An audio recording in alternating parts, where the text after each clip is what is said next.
விஜய் வந்து புதுசாக வந்து அரசியலுக்கு வந்தவங்க, அவருக்கு வந்து இன்னும் அவர் கற்றுக்கிடணும் அப்படின்னு சொல்லி பல்வேறு அரசியல் தலைவர்கள் வந்து சொல்லிட்டு இருக்காங்க. இப்போ அவர் கடுமையாக வந்து தீய சக்தி அப்படிங்கிற மாதிரிலாம் விமர்சிட்டு இருக்காரு. ஆனால் பாஜகவை இப்போ கடந்த சில நாட்களாகவே வந்து அவர் விமர்சிக்க ஒரு காரணம் இருக்குது. அது அவங்க வந்து திருப்பியும் வந்து பாஜகவுக்கு சேர்ற மாதிரி ஏதாவது ஒரு கணக்குகள் இருக்குதா?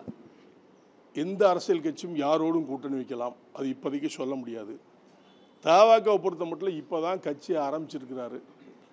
இதை வச்சு நீங்கள் டிசைட் பண்ண முடியாது. அந்த கூடுற கூட்டத்தை வச்சும் அவர் தான் வந்துடுவார் அப்படின்னு ஒரு கற்பனையில் நீங்கள் மிதக்காதுங்க. ரெண்டே அணி, திமுக, அதிமுக 2 அணி தான் தமிழ்நாட்டுடைய நிலை. இந்த நிலையில் யார் ஆட்சி அமைக்க போகிறாங்கிறத மக்களுடைய முடிவு எடுப்பாங்க. தவாக வந்து யாரோட கூட்டணி வைக்காங்க அந்த தலைவர் தான் சொல்லணும், நாங்கள் சொல்ல முடியாது. பார்க்கலாம், தேர்தலில் அவர் எவ்வளோ பயணிக்கிறாரு, யாரோட கூட்டணி வைக்கிறாரு, இல்லை தனிச்சின்ன எவ்வளோ வாங்க போகிறாரு, நீங்கள் பார்க்கத்தான் போகிறீங்க. நிச்சயமாக 3வது அணியோ 4வது அணியோ 2 அணி தான் தமிழ்நாட்டில், 2 அணியில் ஏதாவது ஒரு அணி ஜெயிக்கும். தமிழக மக்கள் முன்னேற்ற கழகத்தின் தலைவர் எந்த தொகுதியில் போட்டியிட போகிறாங்க 2026 சட்டமன்ற தேர்தலில்? கூடிய விரைவில் நான் சொல்கிறேன். நாங்கள் கேட்குற தொகுதி தான் எங்களுக்கு கிடைக்கும். எந்த கூட்டணியில் இருந்தாலும் அதை கூடிய விரைவில் சொல்கிறேன். இன்னும் இந்த மாதத்துக்கு கடைசிக்குள்ளே நான் சொல்லுவேன், கண்டிப்பாக சொல்லுவேன்.